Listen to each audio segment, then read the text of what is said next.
That's it. I quit. And I'm glad I did.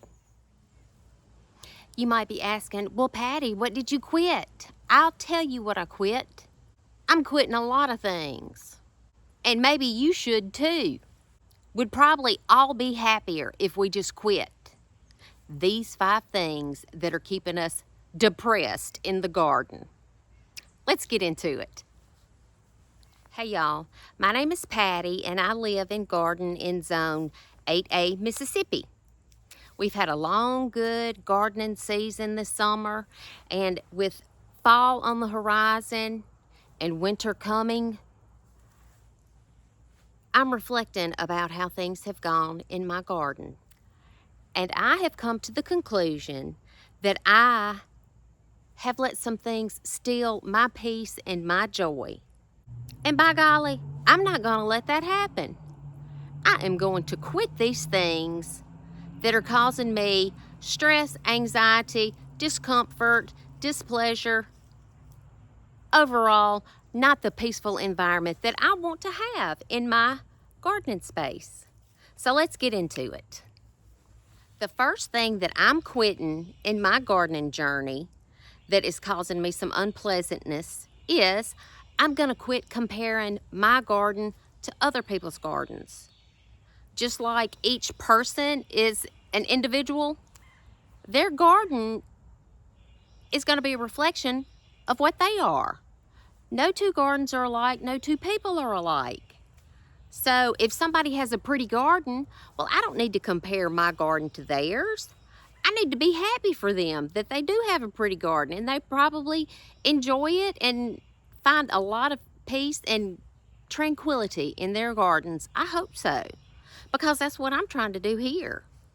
So, number 1, quit comparing your garden to somebody else's garden. Comparison just steals the joy and can make the act of gardening feel like a competition, and it should not be.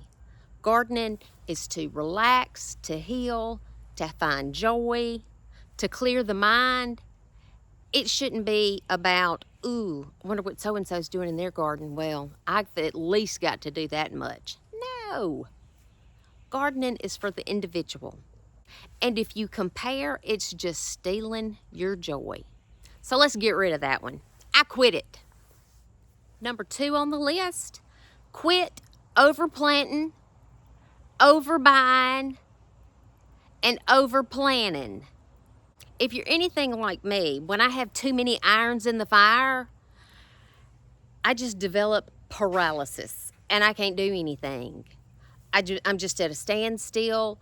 There are too many things to do, too many things going through my mind, and I can't get anything done. I cannot even start the simplest project. It's a problem. So, in the future, what I plan to do is maybe just have a couple of projects.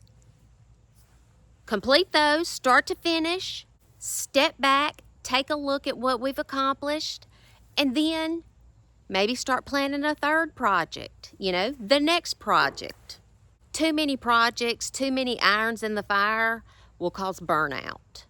I've experienced it. Like right now, I have a load of plants on my side porch that I've got to plant.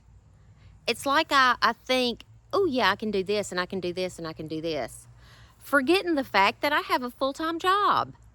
When am I going to get all this done? Let's be realistic. Okay, so I'm going to quit taking on so many things or thinking that I can take on so many things all at once, because all that does is paralyze me and I'm not able to do anything. So, over planting and over planning and overbuying, it's out the window. Number 3, quit fighting imperfections. Every yard and every garden has some weeds. They have some insects. There's some insect nibbles over here, maybe a gopher mound over there, maybe a vole track over there. That's where they're supposed to be. They're supposed to be in the garden. You don't want them in your house, so it's better that they're in the garden. Some imperfections are supposed to be there. It's nature. We may look at some imperfections and think, oh, that does not look good. That is not perfect. Well, nothing is perfect. It's all natural. It's all nature. And nature is perfect. All of the imperfections that we see in nature, they're supposed to be there. So, to an extent, just let the weeds happen. Just let the insects take a few things if they want them, if they need them. That's nature. Striving for perfection, man-made perfection in the garden is a killjoy. It is a buzzkill. Let's don't do that. I'm not going to be doing that in the future. I'm embracing the imperfections. I think I'm going to be happier for it. The fourth thing I'm quitting in my garden to have a more peaceful gardening life is I am not going to let these plants be the boss of me any longer. Yeah, I'm looking at you, Florida Sunshine Elysium, Anise. That plant has bossed me all summer long. It's never satisfied. It doesn't get enough water, and it lets me know when it is one drop shy of being happy. It just wilts. I'm tired of that plant. It's as if that plant has me at its beck and call. I'm side-eyeing it right now. I think it's drooping even more while I'm sitting here talking. So you know what I'm going to do? I'm not going to let that plant or any of these plants be the boss of me anymore. I am going to quit serving these plants. I'm going to be the one in charge. I'm fixing to nip this in the bud, as Barney Fife would say, and I'm going to show that plant who's boss. I can either move that diva into a spot where she might be a little happier, or I can just get rid of her.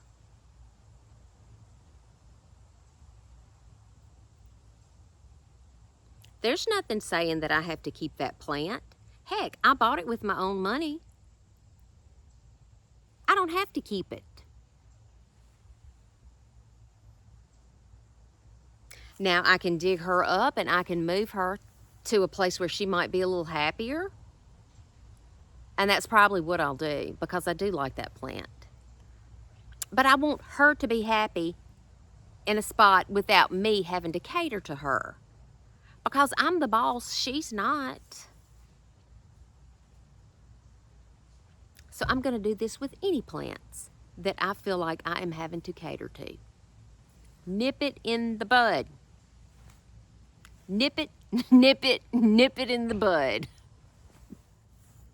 And number 5 that I am quitting the doom scroll. Scrolling social media. The YouTubes and the Facebooks and the Instagrams, and checking out all the gardening trends that are happening. Yeah, I can't keep up with all that. I cannot do it. I'm not financially able to keep up with all the gardening trends, and that should not make me feel bad. So I'm quitting the doom scroll that makes me feel bad. Now, I do love my YouTube gardening shows. That's what I call them, my YouTube gardening shows. I do love them because I find them entertaining, and I do see some things that are happening, some new plants that are coming out. I think all of that is fun, and it kind of keeps me educated about what's out there, what's out and about in the gardening world. What I have to remember is that what these influencers are saying is just a suggestion, not a must in your garden. Their intention is not to make us feel bad about not being able to do what they're doing in their gardens. A lot of us are limited on money, size, room to put plants, and a lot of us are even limited on the ability to go find the plants. It's like an all-day event for me to go to the plant store and pick up a few things. It's like that's all I can do on my day off if I want to go buy plants. So when I'm doing the scrolling, doing the doom scrolling, I have to remember and keep in mind that just because they say thriller, spiller, filler, if all I have is a thriller and a spiller, that's okay. My container will still be pretty. Yeah. If I'm missing one of the key elements, There's nowhere in the garden Bible that says you've got to have a thriller, filler, and a spiller.